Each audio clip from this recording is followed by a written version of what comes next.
ప్రస్తుతం కేతిరెడ్డి వెంకటరమణారెడ్డి ఉన్నారు మనతో మాట్లాడారు. సార్ అంటే నిన్నంతా ఏడాది పరిపాలన చాలా వైభవంగా జరిగింది, అభివృద్ధిలో శరవేగంగా ముందుకు వెళ్తున్న వాళ్ళు సంబరాలు చేసుకుంటున్నారు.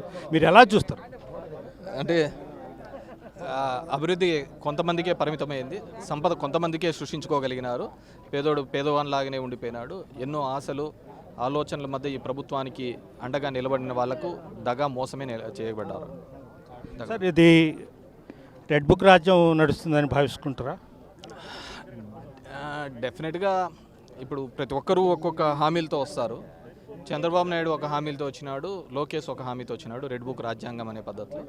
చంద్రబాబు వాళ్ళ ప్రభుత్వం హామీ నిలబెట్టుకోకపోయినా కానీ లోకేష్ మాత్రం తన హామీని నిలబెట్టుకునే ప్రయత్నం చేస్తున్నాడు. డెఫినెట్గా ఎవరు రాజ్యాంగం వాళ్ళకు ఉంటుంది.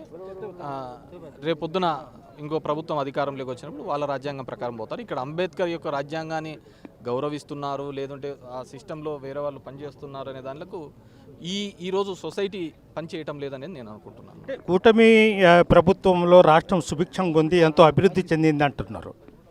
అదే నేను చెప్పాను కదా, కొంతమంది బాగా అభివృద్ధి చెందినారు, కొంతమంది దగ్గర సంపద బాగా సృష్టించుకోగలిగినారండి.